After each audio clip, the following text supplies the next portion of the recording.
Good evening, everyone, and welcome to this evening's webinar. And this evening's webinar is all about understanding and improving human behavior.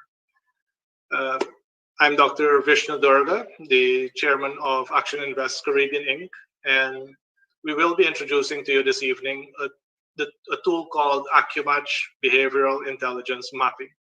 Now, as a coach, I've been using this tool for nearly 2 years, and I can guarantee you, the ease that it has been able to allow me to understand people much better, to be able to understand where they are, what has their behavior been to date, what behavior is still helping them, what behavior is hurting them, so that they can really understand the changes that they need to make. What do they need to keep? What do they need to really move towards?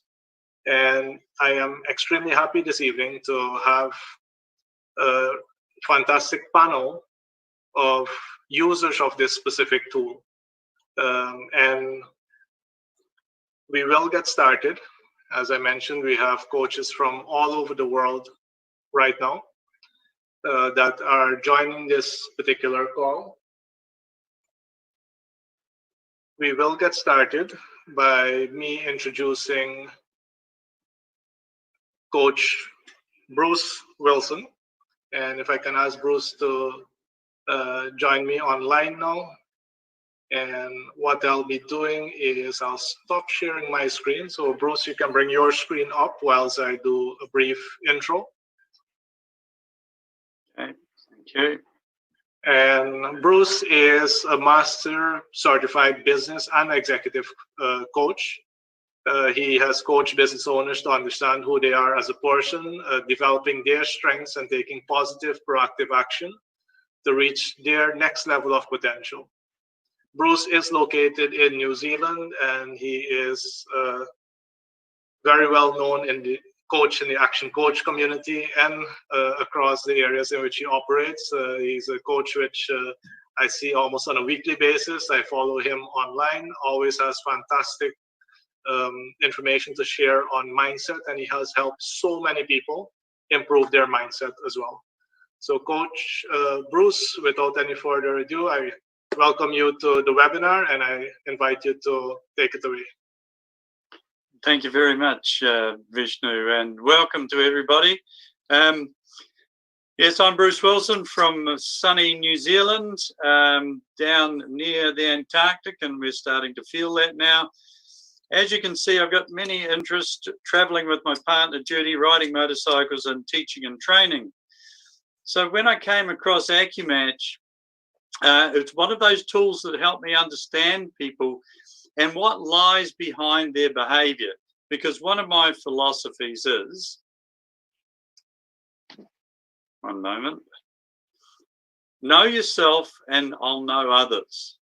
So initially I took QMatch to give me a map of my behaviors to see where I had certain strengths, where I could improve and where I could change. And it's interesting, having taken it again after 18 months, some of my behavior has changed because I'm aware of times where I've gone to extremes. So as we go through this presentation, I'm actually going to show you the map of someone I've worked with to give you an idea about some of the behaviors that are getting in the way of people achieving what they want to achieve.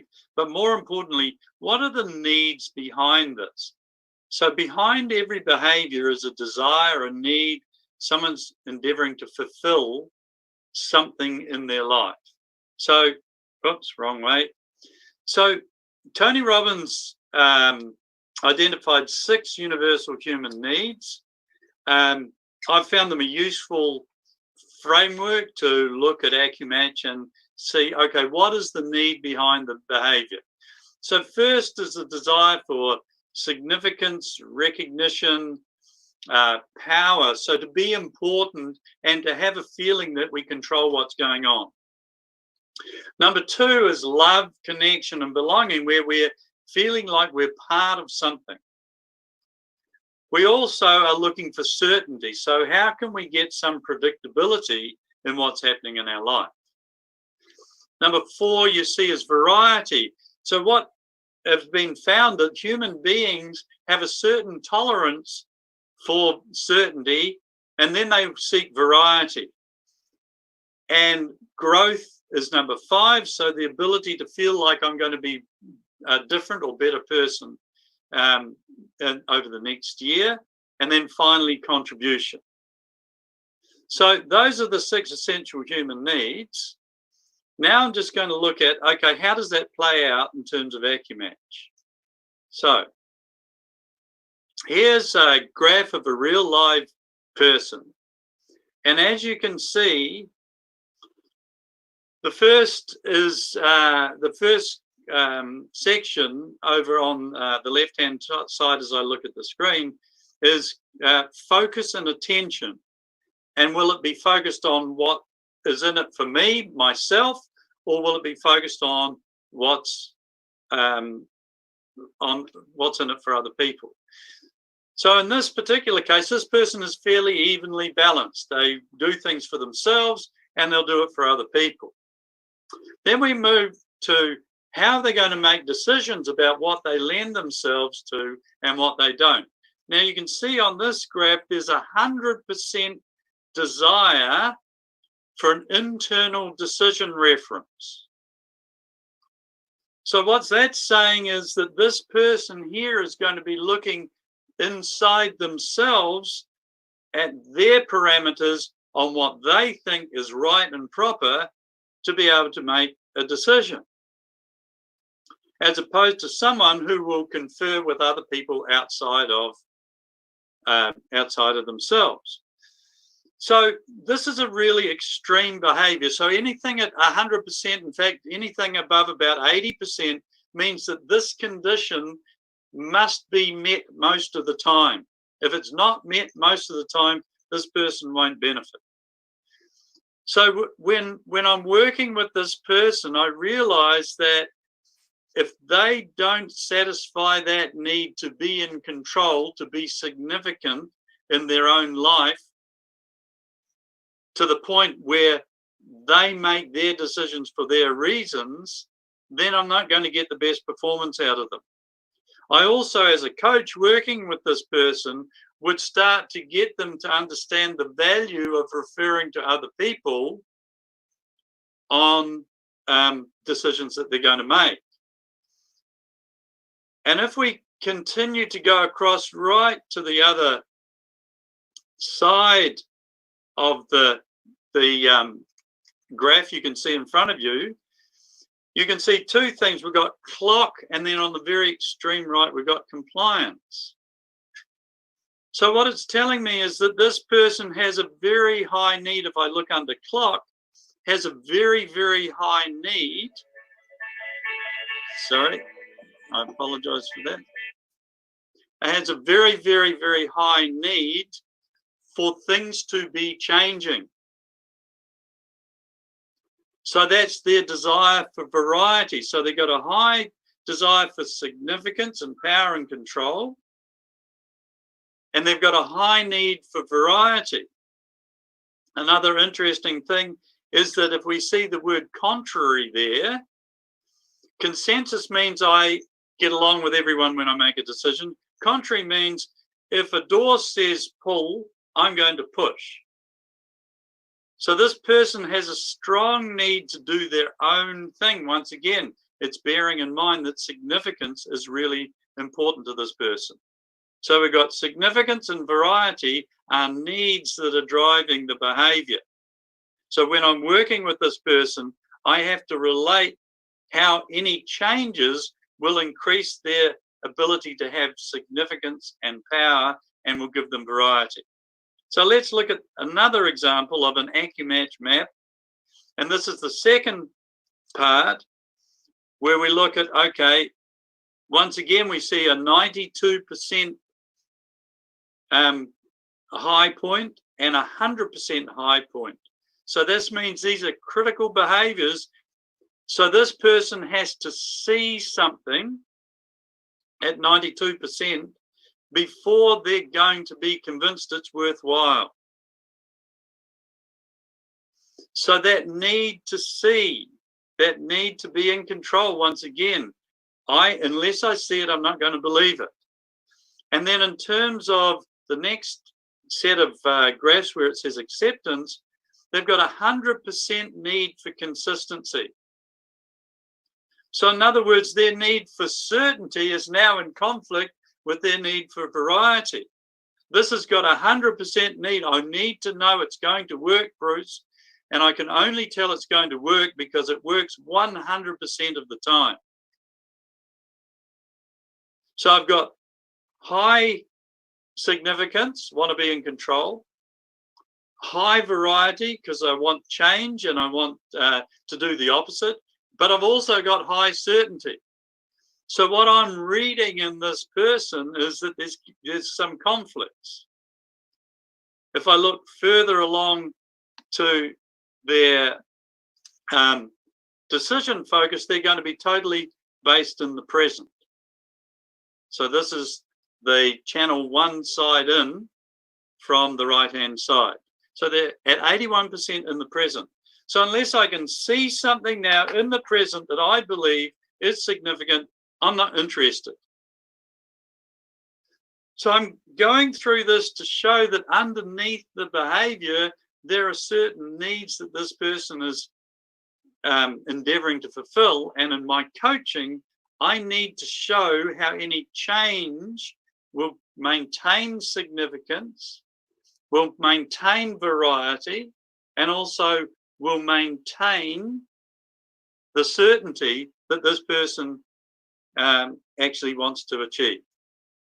So the interesting thing is, even though they're highly self-referenced on this next part of the QMatch map, so what I'm saying is that this person filled in a questionnaire and the mechanism analyzed the results to give us an idea of the behavior that we can expect. So they're going to be, this person here is vital that they have people around them, even though they're strongly self-referenced. Environment means they don't care about the environment. They don't care whether they're in a comfortable office or they're out in a dusty shed. It makes no difference. The other high point we see is that they need the things around them have got to be excellent. That's the 67% for things. Activity has got to be high. I need to be doing, which is their second way of understanding something's important. And they need great swaths of information. So if I'm to summarize the value of QMatch for me is when I look at this, I can see where the person has to be matched 100% at the start of coaching, and then I can gradually encourage new behavior, but I know the needs that are existing underneath the behavior. So I'm not trying to just modify the behavior, I'm trying to supply the need as well. So that's my take on QMatch and its value to me as a coach. I'd like to end with, people can copy your product, people can copy your process, but they cannot copy your unique behavioral personality. And the first step, in my opinion, is get your QMatch profile done, or QMatch map done, because really it's a map of your behavior. So Vishnu, that's my contribution. Thanks for the opportunity. Thank you very much, Bruce. And I'm sure that people were able to kind of understand that there is a tool out there that can actually map their behavior and the human needs as well that we're all seeking to fulfill. Thank you very much, Bruce, and I look forward to seeing you in the Q&A section of this particular broadcast. We do have 4 speakers today, and thank you for going first. Next, we have, in the meantime, as Laurie gets set up and shares your screen as well, I would like to now introduce Mr. Laurie Skander. He is a co-founder, but he's also the CEO of the Osiris Group.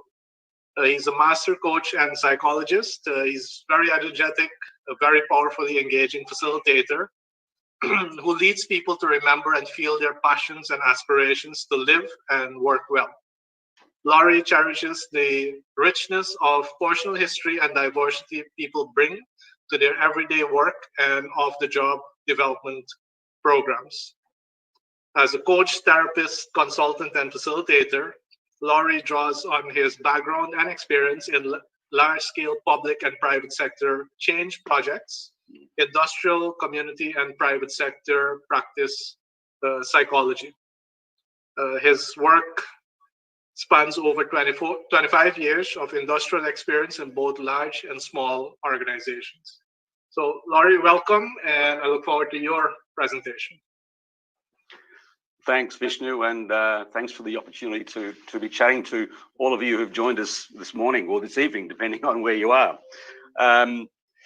Yeah, thank you for making me 10 years or so younger. It's about 35 years. Well, what's happened here? You're suddenly seeing something you don't want to see, are you? There we go.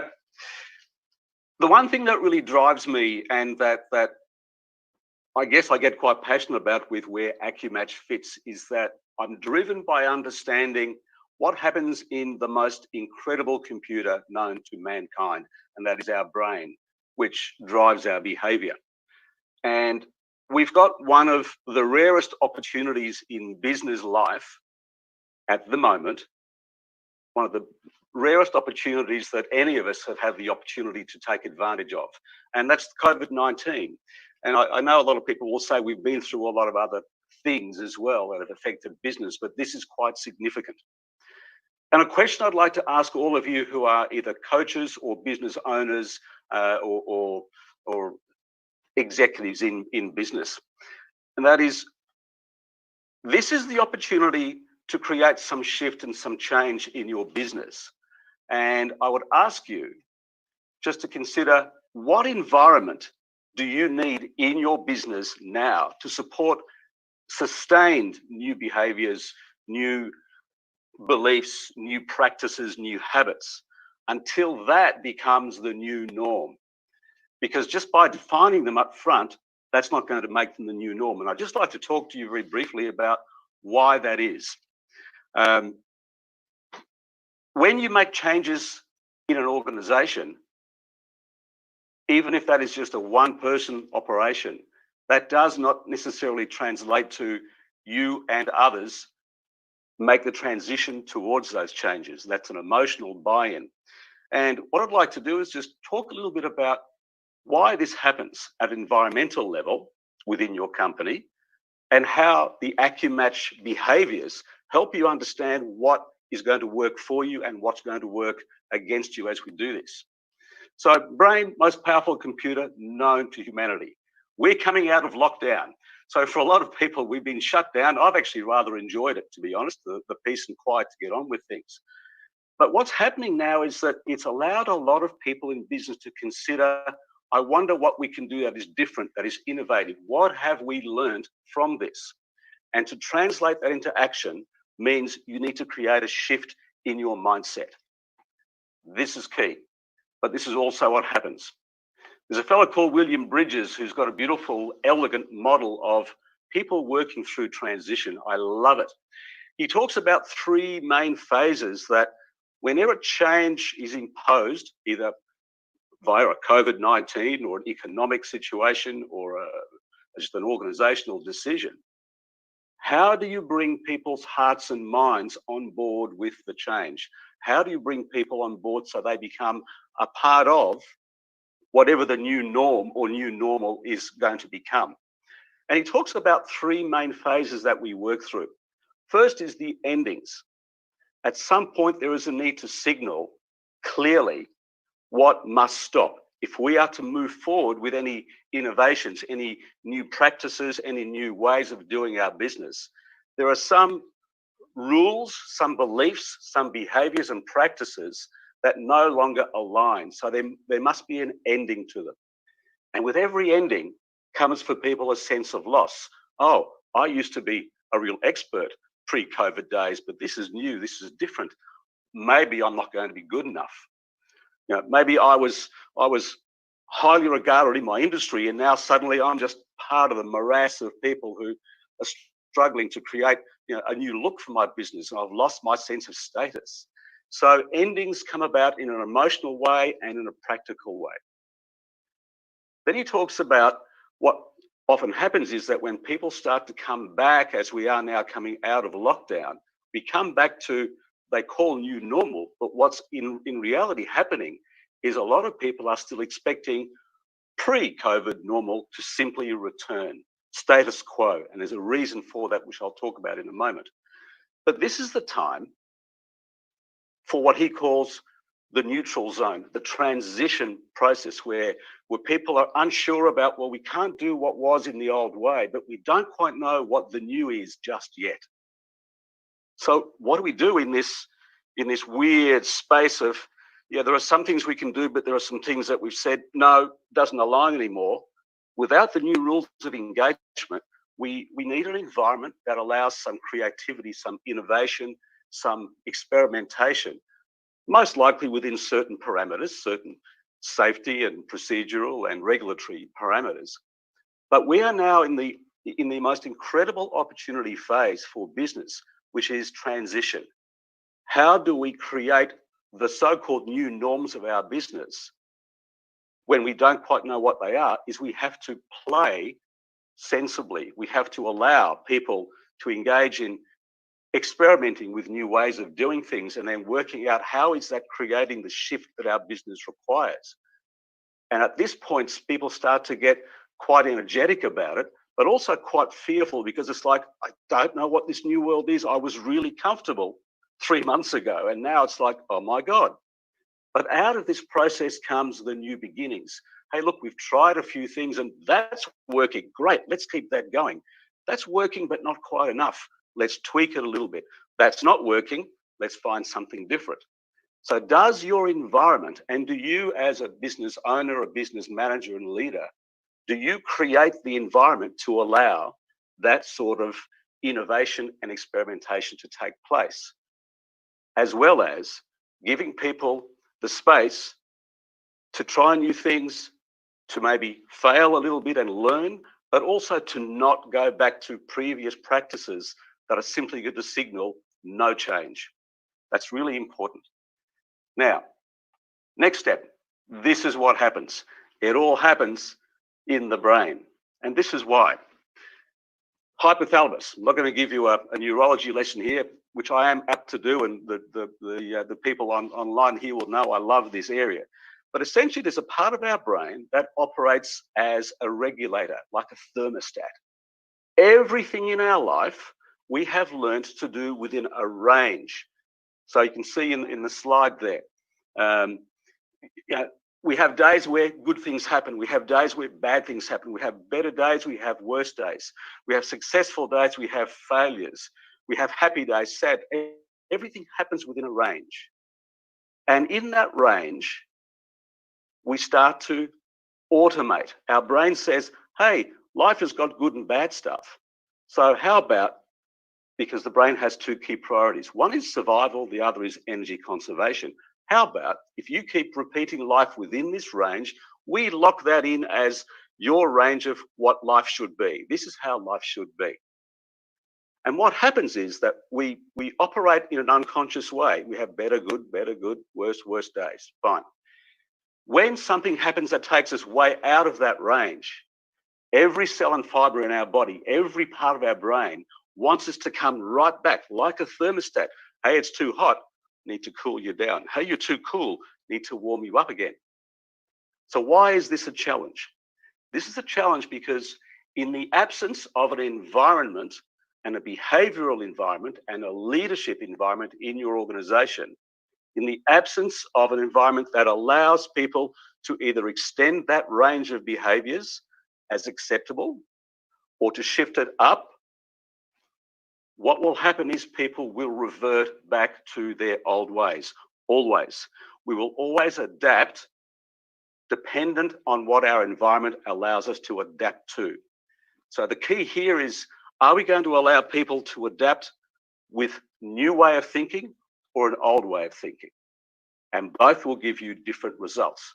Where the map fits in really beautifully, QMatch allows a leader and your people can include your clients and some of your suppliers, so not necessarily employees, is it allows you to get some sense of what is the environment that we are now in and what are the behaviors that best lend themselves to us creating this new norm for us? Am I involving others in my decision making, or am I very self-focused? Am I is my acceptance time frame of things, you must prove yourself to me, or am I allowing people to get things right and play with it for a while? Am I global in my thinking? Am I future focused, or am I very much working away from things or towards? So a number of aspects of the map we can start to see lend themselves more readily to being able to work with an environment that is conducive to shift and change in a way that the brain will say, I can get on board with this. I can make this transition. It's a leadership environment in so many ways, one that we've not really had to this extent for many, many, many decades. And I think it's fantastic. Remembering that we all bring that homeostasis, that range that we operate, we all bring that into our lives and into our workplace, but we're not stuck with it. It is around how do we modify our environment to allow us to go further? How do we get the brain really buzzing? And I think this is really critical. Let me just get rid of that for a minute. I think what's very critical for us is to recognize that behaviors are one thing, driven by a lot of needs. The primary one is to feel good, to feel safe. That is to be within our homeostatic range, a thermostat. The key is to create an environment where we learn to be in control of that governor, that thermostat, so it's not controlling us. You as a business owner, you, your employees, and their behavior. The map gives pinpoint accuracy direction around what are some of the behaviors that are more or less conducive to creating that environment. So that's the key thing I wanted to leave you with. And the question is about, again, what is the environment that you believe you require to support sustained behavior change and practice until it becomes the new norm, until that set of behaviors and practices becomes the new range. Leave you with that, and I'll look forward to any questions that you might have in the group later. Vishnu and everybody, thank you for listening to me rave on about the brain. Thank you very much, Laurie. And it's really key that we have a choice of being either a thermostat or a thermometer, because the thermometer just goes with whatever happens in the environment, whereas as a thermostat, you really get to set what you want the environment to be like. So thank you very much, Laurie. And Laurie is from Australia, so it's a truly international panel this evening. We've had Bruce from New Zealand, Laurie from Australia, and now we move to Mr. Nagy Bihalek from Canada. And Nagy is the founder and CEO of QMatch. He is a behavior intelligence specialist and someone who started his first successful business out of his parents' home when he was just 17 years old.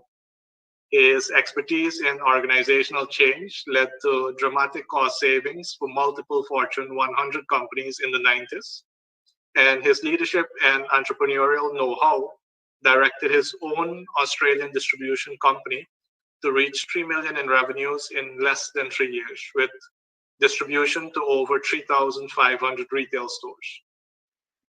He's very adept at managing multiple projects at once. And I think the next project he will have to manage is sharing his screen, ranging from 500,000 to 20 million in value. As a product manager for IBM, Nagy directed the release of hardware and software products to engineers throughout Australia. Nagy's experience working in the finance and banking industries directed the product release, training, and management programs to several multi-billion-dollar Australian banks with over 1,200 branches each. So Nagy, you're definitely in the right place. We have a truly global panel addressing a global audience as well. And Nagy, I would like to hand it over to you to hear about how do we go back to work after COVID-19. Thanks, Vishnu. And thanks, Bruce and Laurie. It's very interesting, listening to some of the speakers ahead of us about how QMatch can help us. And, Laurie talking about, the neural pathways and how the pattern of people really are difficult to change. And, if they've been in lockdown for so long, they're just wanting desperately to go back to some of their old behaviors. So being able to map those things is really key for us. And without going into all the detail of the 49 behaviors, I think we've covered quite a few of them today.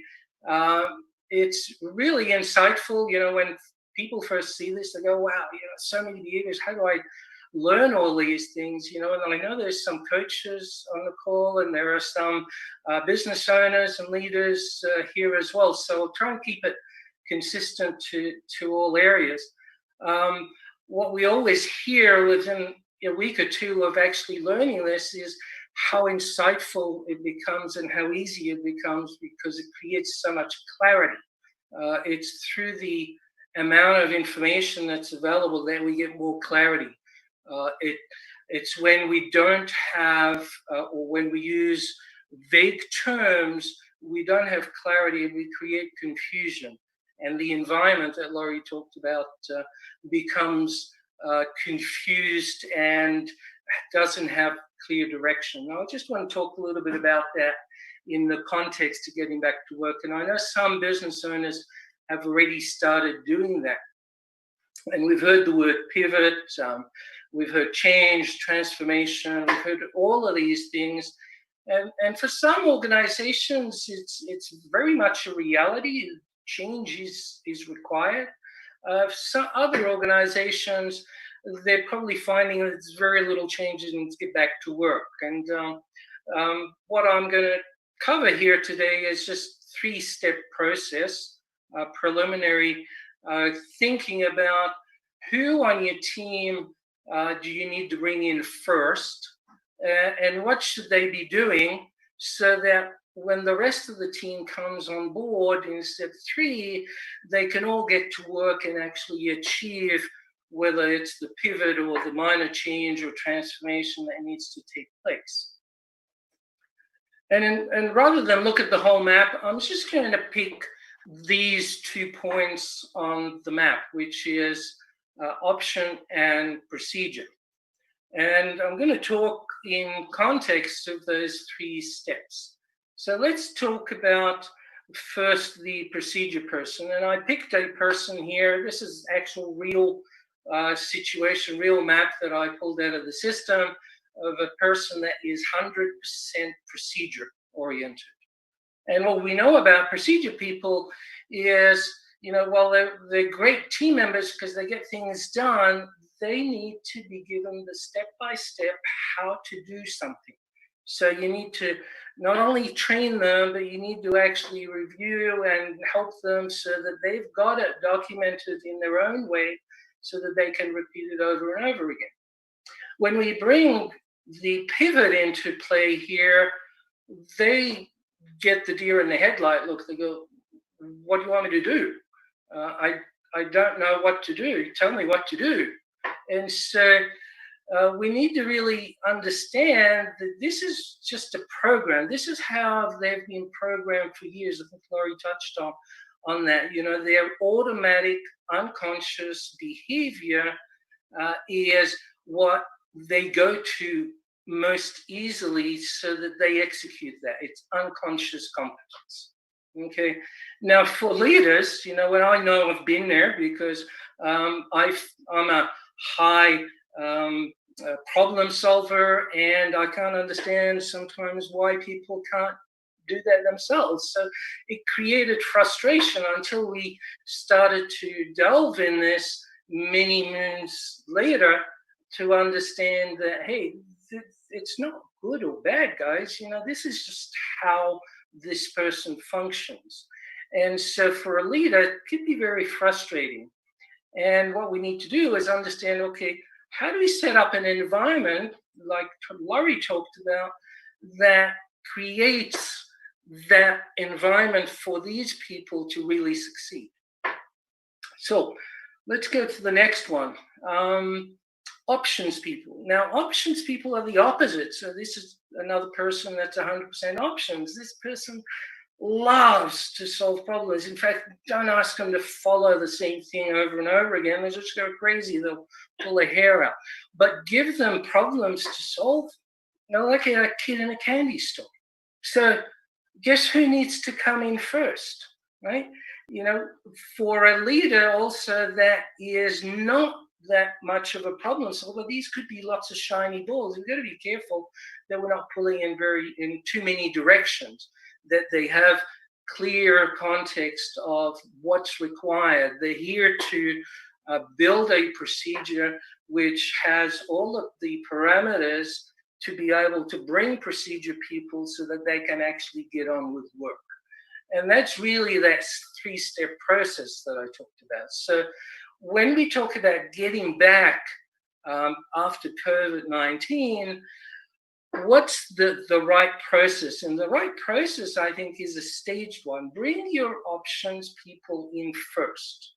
Let them reinvent, let them pivot, let them do whatever you need to do, whether you're a coach working with the client or you're a leader, a business owner. Get that in place first so that they build that infrastructure and the steps, even the training, right, that's required. Even restaurants, they really haven't changed a lot, except for the cleaning and the masks. That's the biggest change. For a lot of those, waiters and chefs, etc., this is something new. They need to be shown the procedure. They need to repeat it enough times so that they actually execute it. So options people create, where is all the masks? Where is the sanitizer? How do we access it? How many times do I do it? All of those steps really need to be defined and spelled out so that they can do that. Now, I want to introduce one more because this could sabotage a lot of efforts. And you've heard of I call them the founders of the water cooler talk, right? People that love to collude. Well, their, best intentions come from the way they are programmed. And the way they are programmed is they see everything that could go wrong instantly. They're the glass half empty people. You want to find all the problems with the procedures. These are the people that will find those. Now, the challenge is if they are high affiliation and low consensus, they might be reserved in doing that. And if they revert to collusion, they just create a mob mentality that can undermine all your efforts, okay? So how do you deal with that? And it's important to think about that. Let's add 2 more steps into this. So we talked about the staged approach, but the second thing is talk to them about their mindset, talk to them about their behavior, talk to them about what Bruce talked about, what Laurie talked about, so that they understand their own behaviors. It's through understanding their own behaviors, and the map is an amazing tool to do that, that they start to practice new behaviors. The second thing is communicate the plan so that they don't have a chance to look for potholes and actually sabotage the fact that you don't have a plan or whatever. So creating a staged approach followed by communicating and talking and discussing mindsets and so forth, this is going to be the really powerful way of getting back smoothly with the right environment. Now, I'm just looking at my time, and I've been asked to show you quickly how you use QMatch. So if that's okay, I'm going to just jump into that very quickly. And whoa, that's vibrating quite nicely. Thank you. So I'm going to jump in and take a look at some reports and show you how easy it is. You can manage all your clients, all your team. You can break up your corporations into departments, offices. You can move people around so that you can actually map them together and do some pretty amazing things, as well as creating benchmarks and so forth. So I'm just going to pick on John Doe, who's a test subject, and there's a few test cases in here. And that's as easy as it gets. You click on the name once they've done their graph, and you can come in here and access the map. You can print report, and I'll just show you a quick snippet of what a report might look like. And you might see a detailed report for our certified coaches, something like this.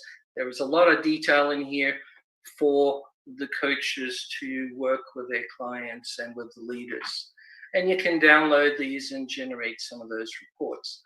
The other thing you can do, which is really exciting, is mapping yourself with your clients.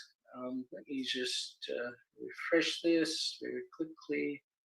Pick John Doe, and let's see how my map, which is going to look a little bit all over the place, but very quickly, as I'm coaching and as Bruce talked about earlier, you want to know also how you show up with your team as a leader, or how you show up with your team as a coach, or with your client as their coach, because we're all filtering everything through our own biases, our own conditioning, our unconscious responses, and we need to be aware of those so that we can be a little bit more neutral in our approach of listening and paying attention to each client.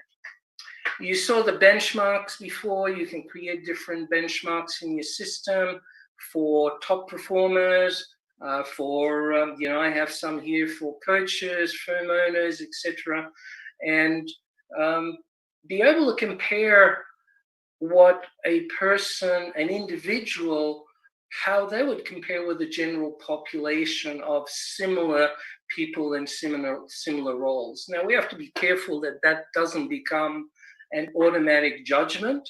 When we started building this, about 15 years ago, it was to help with recruiting. And what we realized was it was actually more important to coach business owners on how to work with different behaviors than to automatically put people in a box and say, you can't do this job. Because what we learned is through neuroscience and understanding how the brain works and so forth, is everybody can learn different things. So we can all adapt and change and become a better person. So that's the quick synopsis. Vishnu, back to you.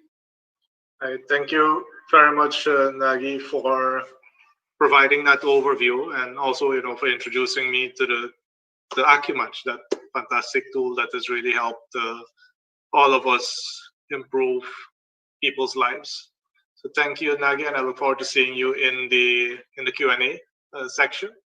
It's a pleasure. Sorry, Vishnu, one of the amazing things that we do is the weekly webinars where we have some awesome discussions. I think you found that yourself, and many of the coaches find the whole process of working through this pretty amazing. And I learned a lot from you guys. Thank you. Well, it keeps demonstrating to me as well that the mind is limitless, and so I really enjoy my Monday evening calls, and I'm happy that we're able to bring this to a wider audience at the moment. Yep. Thank you. So we've been to New Zealand, we've been to Australia, we've been to Canada, and our final stop with our final panelist actually comes from Malaysia, and we now have Marissa, and she is from Malaysia. She is one of the most sought after coaches in Malaysia as well. She is a business strategist and educator, and she's been working with entrepreneurs in building better businesses through the way they think about their businesses and how businesses should really run. Her corporate and finance stints with top merchant and investment banks and consulting companies had inspired Marissa to follow her heart and start a business in November 2008 that serves the business and SME community, starting with Malaysia. Marissa loves working with entrepreneurs, business owners, leaders, and managers to help them raise the bar of how they run their business through developing their mindsets and building more profitable strategies into the business. Now, why does she do all of this? Because being a business is about really having more life. So Marissa, welcome, and I look forward to you sharing with us as well this evening.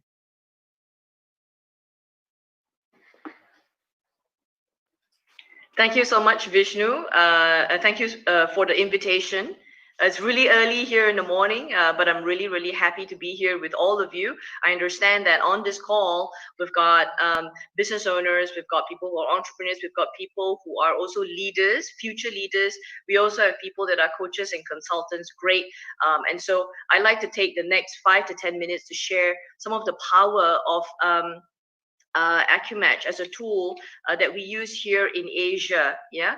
My name is Marissa, and I use a lot of QMatch here in Malaysia and Singapore. I do a lot of leadership coaching, transforming businesses, and transforming businesses from using the right internal strategies and mindset, as all the different experts and coaches have shared with you here. A lot of our change, you see, and a lot of time we ask this question, you know, is change easy? And change is easy. Sustainable change is the difficult one. Why? Because sustainable change requires a change in your lifestyle, a change in your mindset, a change in your values, your belief systems.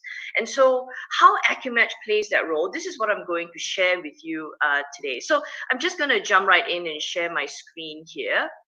Oops, gonna need to get a share screen, guys.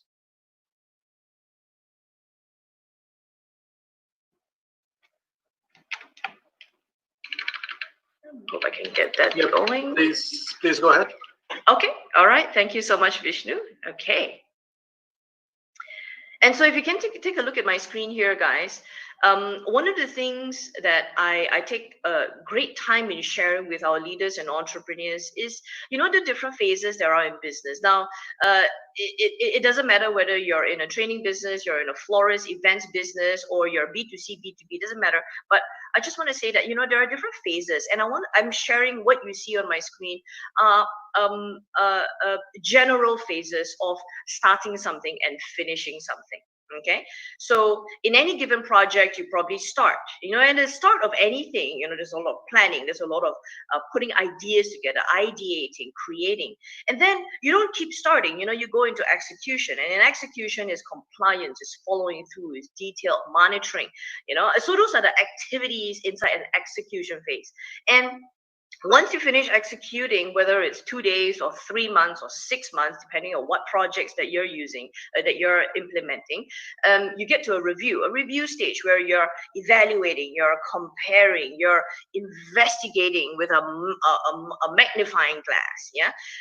And then you go to concluding, you finish, you wrap it all up, and you get to motivating and inspiring. Now, the thing that I'm trying to impress onto you is that there are different people in different phases. You're applying different behaviors. The challenge with a lot of leaders and entrepreneurs is that they bring the same person into all the phases. Okay, now this is interesting because I've worked with CEOs, leaders as well, and one of the challenges, imagine if you are you're good at creating ideas, you're good at ideating, and you bring that same behavior into execution. While everybody is trying to get head down and getting things done, you say, hey, how about we do this? Hey, how about we do that? So we bring the starting up, the planning, ideating into execution. And you see, that's just one example, but how many times do we find ourselves bringing the same behaviors that we're probably very good at? We bring those behaviors, we bring those programs, all right, into phases that are into different phases of our business, and it may or may not be resourceful anymore. So those are the questions that QMatch as a mental map is able to help us to find. So I'm just gonna go to the next slide here, because if you've ever heard of this, how many of you have heard of the hammer in your hand analogy? So I give you, if you have a hammer in your hand, many things look like a nail. So it looks like you want to keep nailing on. So even if it requires a screwdriver, because you have a hammer in your hand, so So you start banging on even things that you should be using a screwdriver or a saw or a glue gun. So, and this is very, very interesting because I'll use a very simple example. Okay, you've got employee A and you've got employee B. So you've got Andy and you've got Betty. All right, you use one program, one form of communication with, say, Andy, and Andy totally gets you. Wow, that is amazing. Thank you very much, sir or ma'am. Thank you very much for your guidance. Okay, and Andy goes off and does a great job. Now, as a CEO, I'm going, oh, wow, this is pretty awesome. I got through to Andy. Hey, okay, I'll use the same communication and go talk to Betty, and I'll use that same program and go, Betty, okay, I need you to get this done, this, and Betty just goes, huh? And the same communication that you used with Andy does not work with Betty. And then as a leader, as a business owner, we're just going, oh, the automatic response is Andy is good, Betty is So we get into these situations because that's us as leaders with our hammer in our hand, and those are our programs that we're communicating. We communicate program to program, and so this is very interesting because one of the key things that we must realize is that as leaders, our ability to lead people, and I ask this question in my seminars as well. How many people are we leading at any given time? How many people are we managing at any given time? Or it's not just employees. If you run a small company, or you have many customers, so at any given time of running your businesses, how many people have you come into contact with? And ask yourself as well, how many people have that you communicate well with, and some people you don't. Now, how do you know if you're communicating with them from your programs? And see, some of those things that we are going to be able to realize, and I'll show you a couple of charts at the end, because I think that's the best way for me to show you how QMatch has been so powerful for us over in our region. But one of the things is the problems that arise is that when we're so used to those programs, we run them on autopilot. As Laurie has shared, as Nagi has shared, as Bruce has shared, sometimes we're running those programs on autopilot. Now, why do we run those on autopilot? Autopilot meaning sometimes they're in our subconscious or unconscious. We're not sure they're there anymore. I'll give you an example to this. If you're driving home, and every day you drive from your office to your home, office to your home, and then you say on one particular day, hey, I'm going to stop by the supermarket and I'm going to get some stuff there before I head home. All right, but because as you left the office, you got preoccupied, all right, and now thinking about all kinds of stuff. Boom, you got home, all right, but you didn't stop at the market. Now, how many of us have that? That is an autopilot response. Now it's autopilot. Now bring that closer to home. Some of us we keep using the same tools. Now QMatch allows you. See, one of the things about QMatch is it puts all of your programs right up front. Now you've seen some charts earlier. It puts all of your programs on one chart, and when you're able to see it, you're able to question. And when you're able to question your programs, you're able to create flexibility. Now, I use the word flexibility because when something is autopilot, we keep defaulting to that program without questioning, is it resourceful or unresourceful? Is it useful or not useful? Now, if I could, and I'll say this, there are no behaviors that are bad. They're just a mismatch of the context that you're using them in. Give you another very powerful example, or is a CEO that I've worked with, and he's an amazing guy. But when I met him, he kept sharing all these issues with, Marissa, I've been cheated so many times. I read those legal agreements, all those fine lines, and I missed them. And when I looked at his map, he's actually a very high global. And you'll see, some of you may attest to that as well. And you probably see a few maps. People with very high global, they're very, very big picture. So they consume the big picture. But when I looked at his map, his detail was virtually 0%. So, and what he does is he trusts the details with his team. Now, if I may, if you take a look at global for that guy, I couldn't fish out the map, but I just want you to imagine this: very high global and zero detail. What happens is he's not being flexible, the flexibility. So when we worked with him, we created that flexibility on certain areas, having to be more detailed in his programs instead of just keep banking on the global program of his. All right, so the flexibility is very crucial, because the flexibility enables, you see, I talk about leadership, but true personal mastery is our ability to choose the right programs in the right context. Like the thermostat, for some of us the thermostat is hot or cold, and anything in between, oops, I can't manage that temperature. But as a leader, the more versatile, the more flexibility my programs have, the more I'm able to choose, okay, I'm working with this type of person, this is the program. I'm working with this type of situation, this is my program. So you're able to understand that the minute you have very powerful, when you can see your map, yeah? I'm running out of time, but I'm just going to share this. These are actually true examples of people that I've actually coached. This lady shared with me, and she's been running her business for about, at that time, probably about 8 to 9 years. And she says, Marissa, as I grow my company, I just find it so hard to delegate to people. People just don't get what I want, and I mean, is it me? Do I lower my standards, And so all this was going at the back of her head while she was multiplying her outlets. Yeah, she was multiplying her school. She runs a swimming school, and she's an amazing person. Now, when we did her map, guess what we found out? So if you take a look at the map on the left, those are her motives. And in our motives for success, there are 3 areas.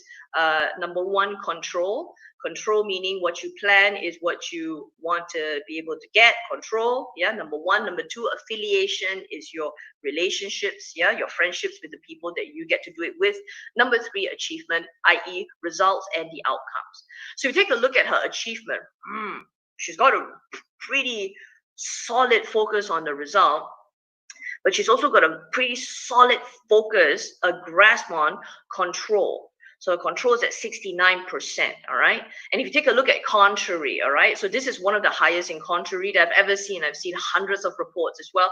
Contrary versus consensus is your compliance program. So your compliance programs is, as Bruce pointed out, if you see a door, it says push. As a contrary, you try and pull. You try and pull it just to see if you can, okay? So she's got an 83% contrary. No wonder her team can't get up to her standards. Her team problems in business, she can't delegate all of it. She became the bottleneck for her business. She had incredibly high standards that the team does not know what they are. Okay, that's another problem. But ended up, they were exhausted, because when they were exhausted, so were the CEO. She was exhausted too. So these are some of the things that you get to see inside the maps as you do them for your clients, but more importantly, as you do them for yourself. Another amazing part of the map, this is crazy, but this is awesome. Let me give you some context. This lady, I cherish change, and you want to know if people want the change. Are they ready? And we could see the contradictions in the maps, yeah? So this lady is a senior vice president of a global media company, digital media, if I may.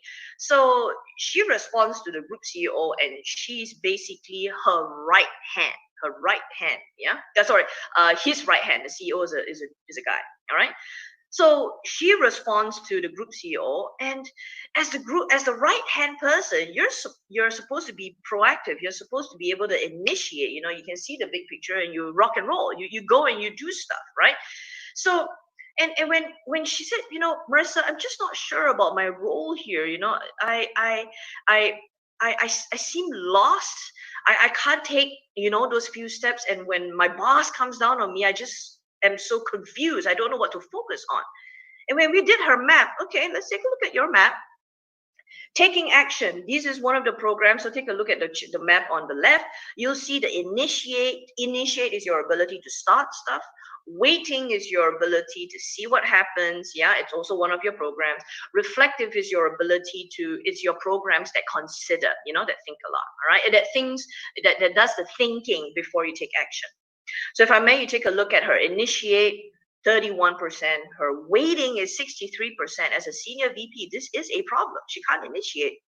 Clock, if you go to the chart on the right, between sameness and difference, if you've played this game before when you were younger, we are given two similar pictures, images, and some of us can find the changes faster than the others. If you've ever played that game before, clock is also this.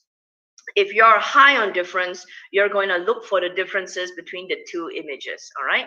If you're high on sameness, you're somebody that's sorting for all the things that are the same, and you find the differences by sorting out what's same first. So how does this tie back to how you lead and how you initiate people with a high difference?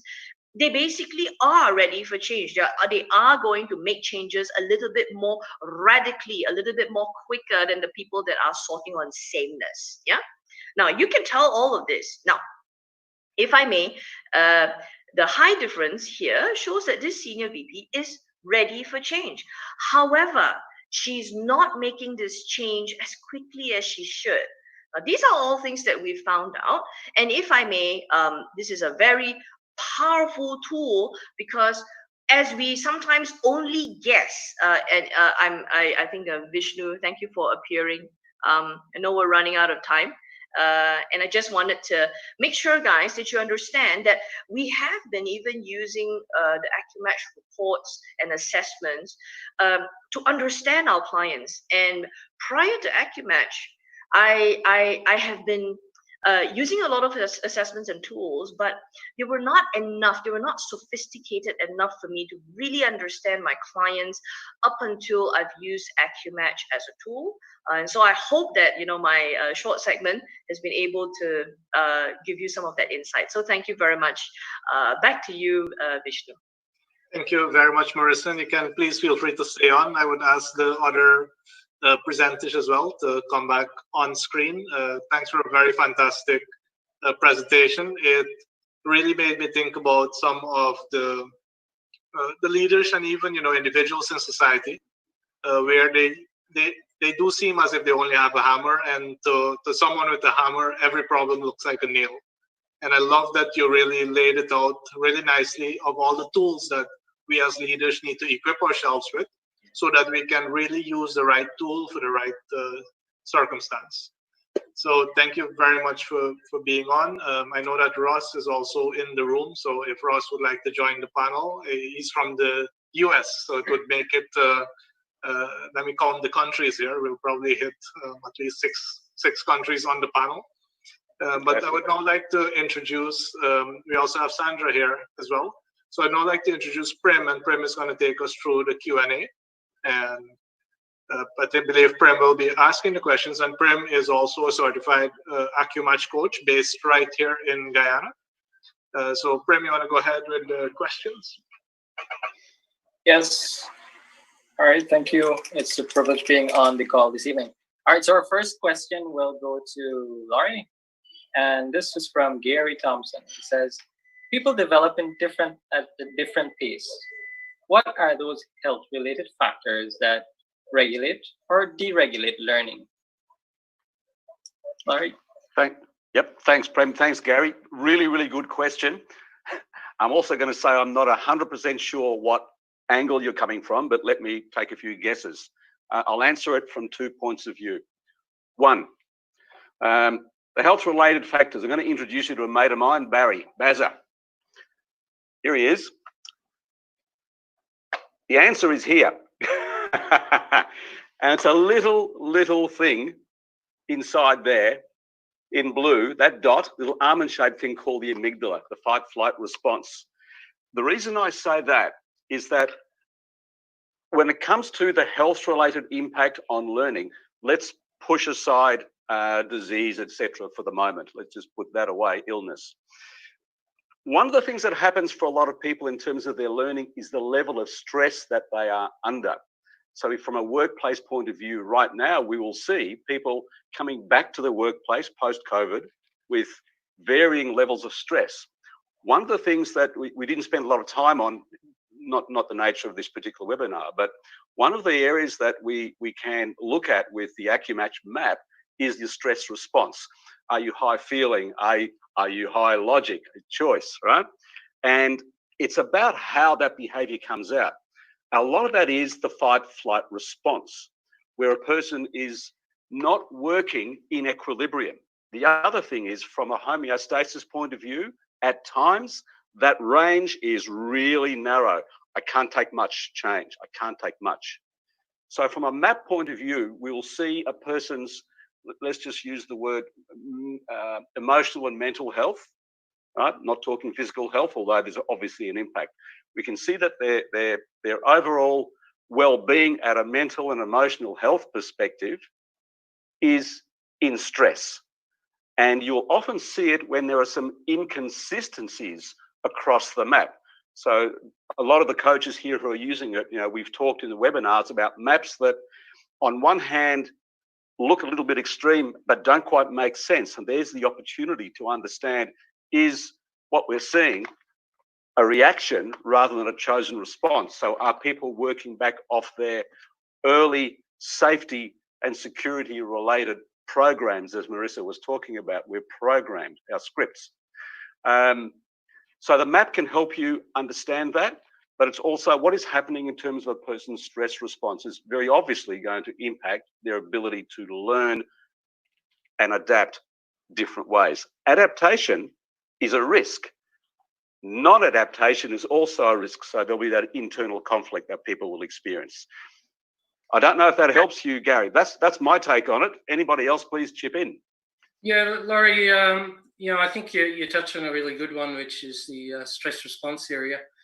And if we tie that into the internal, external, okay, when people go into stress response and we see that their logic and feeling process, the automatic response, the autopilot that Marissa talked about, is to go to feeling emotion, right?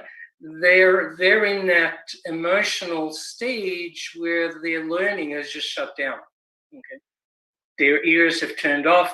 They're either self-projecting a whole bunch of things about themselves, or they're projecting things about other people.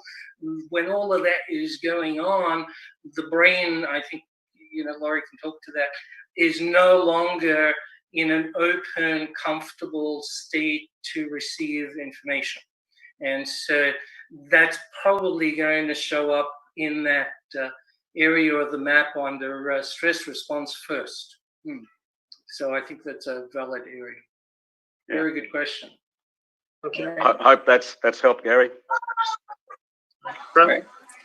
So I have another question here. So from the perspective of business owners, can QMatch really help to get better results in my business? So maybe if I can go first and you guys can jump in if you got some thoughts on that. The answer to me is it opens up so many areas for you to look at. And when you start looking into those areas, the only thing that can happen is, there's a statistic that I came across many years ago. As soon as you start focusing on something, it's going to improve by at least 10%. So that's going to happen anyway. But the reality of being able to see when people are very similar, it creates blind spots in the organization. So by mapping multiple people, by mapping a group or creating a benchmark, you can see the blind spots, you can see the limiting behaviors so that you can actually develop the right strategies to engage the team the right way. That's one thing, to look at them as a whole. But the other thing is to look at the individuals, because, I think Marissa talked to it the best on that very point, is the two people, I forget the names you used, Marissa, but basically, talking to one person exactly the same way as the other person is just going to get you one result, not two. But knowing and understanding each person's map allows you to engage them at a level that you can actually now engage them the way that they need to be engaged so that they can be motivated and driven further to excel and achieve more. So yeah, very, very great question. Anyone else want to jump in on that one? I think there's a follow-up questions in the comment. However, what I just wanted to add to that as well is that having done, I don't know if I'm at several hundred already, but having done many tests right here in Guyana as well, I noticed that the key factor that is really needed is the openness of the portion being tested.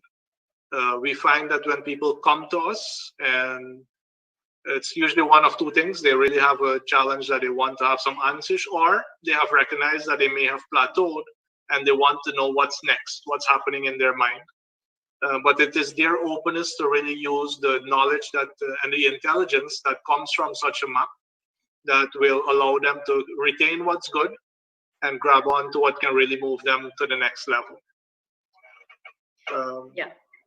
If I wanted, Prem, so the follow-up to this was actually what advice would be given to a project manager having back-to-back projects as co-working with that specific manager that I think Nagy would have just referred to.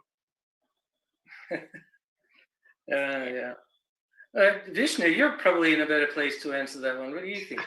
Yeah, so if you do not understand the people that you're working with, and that's the thing, right? Before I had access to QMatch, I've worked with my clients for a long time. I think as long as 5 years. My oldest client is 5 years now with me, and I've been a coach for 5 years.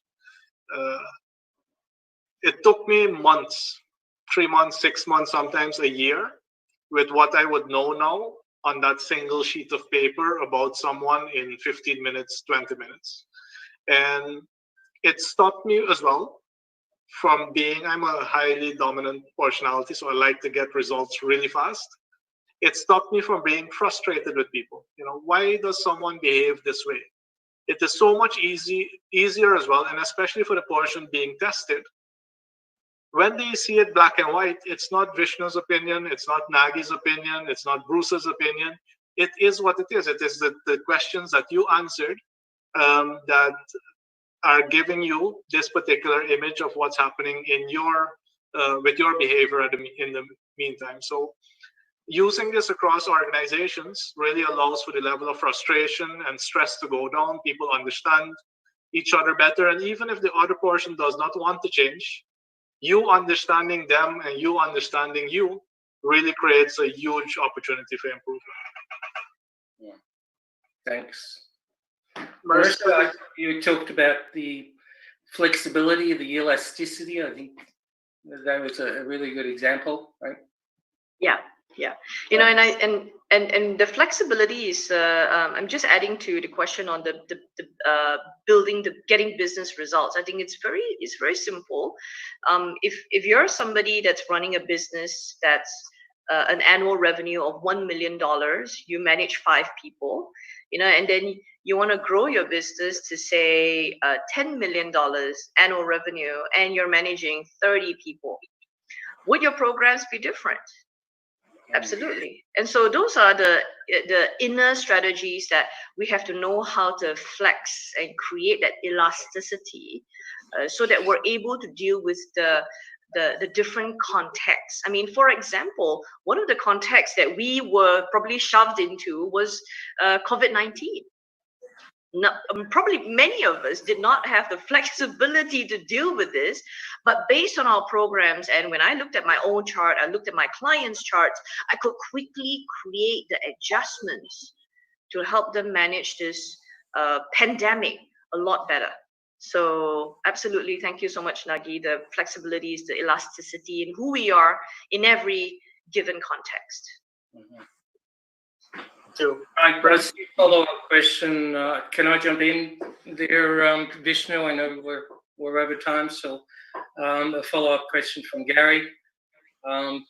It's about the corrective action for that. And I just want to jump in, and I think Laurie wants to answer a little bit of this. The thing before I hand it over to Laurie about corrective action is it presumes a judgment, and we don't want to do that.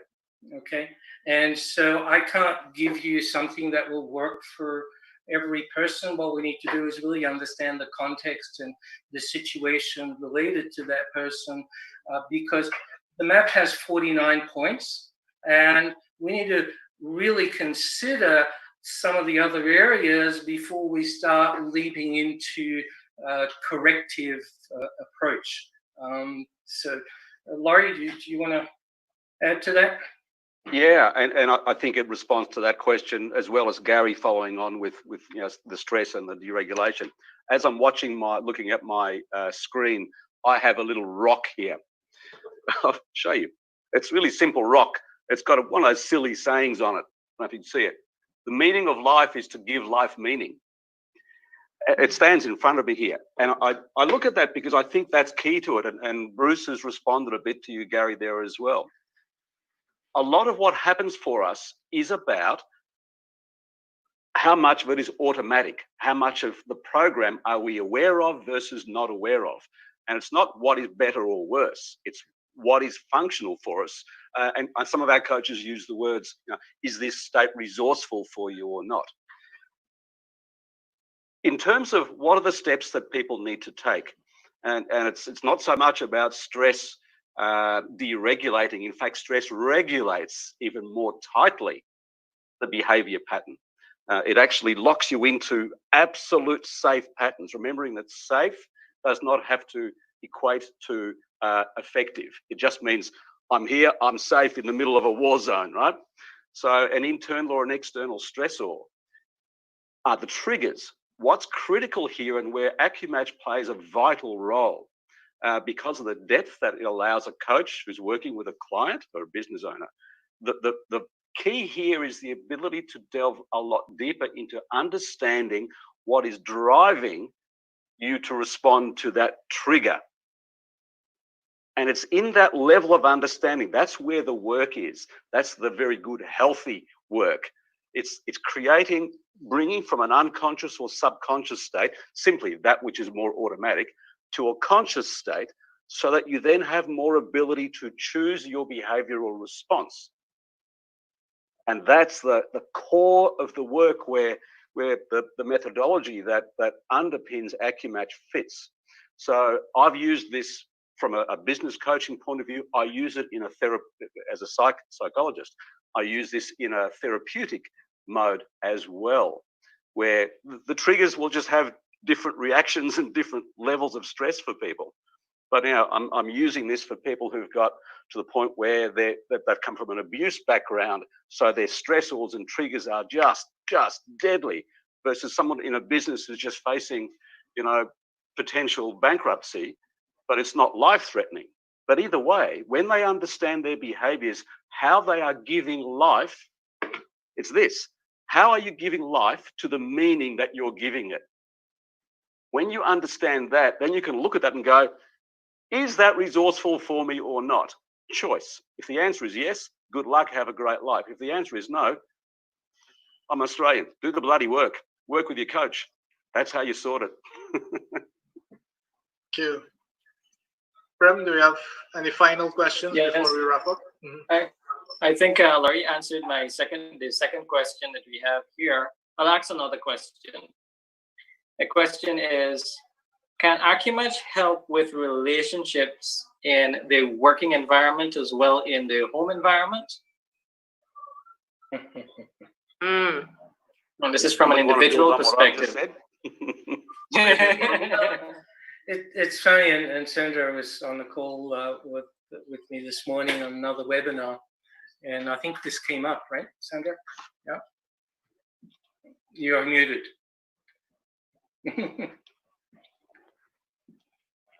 Still muted. See if I can get you off. One moment. Anyway, while she's getting unmuted, there you go. Yeah, sorry. Yeah. It was a coach that has a client that had a real life issue that she wanted help with. So yeah.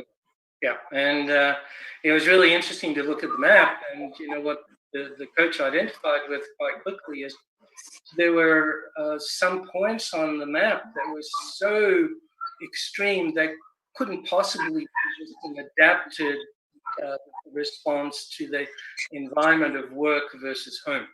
And so if those specific areas, had to be explored and understood with his clients so that they can really start to share where these show up at work and where these show up in the home environment, and is it consistent in both. So the whole questioning process really digs deep into those areas. Now, we do also have situations where people have done a work map and a home map, and because some areas can change, we see those things change and adapt to that environment. So the environment that Laurie talks about, the brain isn't fixed in a way that it operates the same way in every context.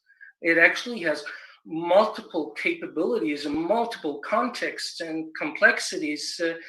That's why we really like to keep the questions in a work context. But when the spikes are so high, you have to really ask the question, how does this show up at home, right? And I'll just add on a little bit to what Nagi is talking about, because in this context, it's very clear as work and home. And in Malaysia and in many parts of Asia, we actually have a lot of family businesses. So work is like home, and then so he's my father, that's my mom, that's my sister, and then we're at home. And so what's the context? Even more crucial, that QMatch as your mental map, how is it showing up both in the business and at home? So just to add that on, we have many businesses that are like that, and it's confusing for a lot of people. Good. Just one more caveat to add to that too. Given the COVID-19, a lot of individuals are working from home. Yeah. How is that? How is QMatch going to help with that situation? And I believe that's the final question. Anyone? Are there any divorce lawyers in the room? Joke. Well, if I can add something, I know when you work with two parts is you're likely not working with your spouse or not working with your better half when you're at work. So it's a new environment for you that you have to try and work through, and there may be things that when you are at home that can bother you. So knowing your map and knowing your partner's map is very helpful. And the second piece is maybe you do work together, like Marissa says, there are families that work together. And again, understanding the map of your family in the context of work would also help understand the behaviors that show up. And maybe the thing to do is map your spouse, because as you saw earlier, you can really see where people are different, and that can be good if they understand that and they appreciate the value of the difference. But when they don't appreciate the value of the difference is where you get some serious challenges. Right? Thank you. And I think one of my favorite areas of the map is the stress response section of the map, where you can clearly see if you have some people who respond very logically under stress. Some people respond with a high level of feelings and emotions, and then you also have some people who they first respond, using their feelings and emotions, and then they quickly move on to dealing with the situation logically. So knowing that as well allows you to understand the amount of space that you need to be able to give someone. Someone who's very logical can kind of roll with it pretty fast. Someone who's very much feelings oriented, you do need to give them that space to be able to address it. So Prem, I would like to thank you. I would like quick wrapping up comments from everyone. Maybe I'll get started with Prem first of all. Prem, being an QMatch coach as well for over a year, in 1 minute, and this goes to everyone, 1 minute, your closing comments, your closing thoughts on AccuMatch and what it means to you. All right, so QMatch has helped me to understand my behaviors and the particular areas, identifying particular areas that I need to change within my environment. And what I've noticed is that in different working environments, it shows up differently because there's different individual layers. So as you change working environments, it is so relevant for you to be able to test yourself to see how you show up within those environments. I think that was the biggest takeaway for me for AccuMatch. So that was my final comment, and I'll just pass it on. Thank you, Prem and Sandra. Any final closing comments? Any advice? Well, my usually go-to, like what I enjoy and what I've really honed in on is just observing and listening. So sometimes it's not the talking and sharing and saying what you want to say, but it's the quietness and the observing and understanding people to see how they show up and see what their behaviors are. So that would be my take on it. Thank you very much. And Bruce? I think the biggest thing AccuMatch has given to me, it speeds up my understanding of what's driving someone and what I have to match and what can be changed. That's its main value to me, is like I get a snapshot very, very quickly, as I think you said, that used to take me months to arrive at. Thank you. Laurie? The big thing for me through this whole process is that this is a model that primarily does not create judgment. A lot of people use a lot of other profiling systems, which in themselves don't judge, but they're used in a judgmental way from a lot of people. And the beauty of that is it allows you to do something that I call CQC. As a coach or as a business owner, when you have the data, when you have your map overlaid with perhaps some of your employees or your clients, what have you, you have the ability to say, I'm curious about something. That's the first C. Ask the question and then have the conversation. CQC, beautiful. Thank you, Laurie. And Marissa?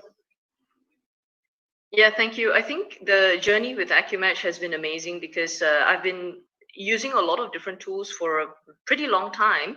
And what I found with AccuMatch is I get to map myself with my client, and echoing what all the coaches and experts have talked about is that, you know, I can remove my filters and my biasness because I can see how my maps are different with my clients. And so when I get to see clearly who I am mapped with them, I get to remove all those filters and biasness. And as coaches, that's a really important thing to do, that we don't coach from our biasness, our filters, which could get in the way of making good decisions. So AccuMatch has been very, very powerful for me to know my client much better. I would echo what Bruce is also saying. In the past, it would take me 6 to 12 months to really know my client. But now I get to know this person in in a week. And so, and the conversations just got way richer, faster. So that's that has been my journey with AccuMatch. Thank you very much, Marissa. And Nagy? Yeah, look, I want to thank you, Vishnu, for organizing this. And, it still excites me every time we have these conversations. And as you guys know on our webinars, there are so many other areas that we can talk about. And so we talk about those things every week, and they get richer and deeper and clearer. And it's just really exciting to be able to impact people's lives the way we do. So again, thank you for organizing this, and maybe I think we have to do some more. Thank you very much, Nagy, and thank you to everyone else who participated this evening. To those of you in the Zoom room, we trust that you got quite a lot of value. You will see the presentation as well on social media, and for those of you following us on social media, feel free to like and share the video. And also drop any comments that you have, any questions as you are watching or rewatching this presentation. And we'll do our best to give you some answers and to provide that support that you need.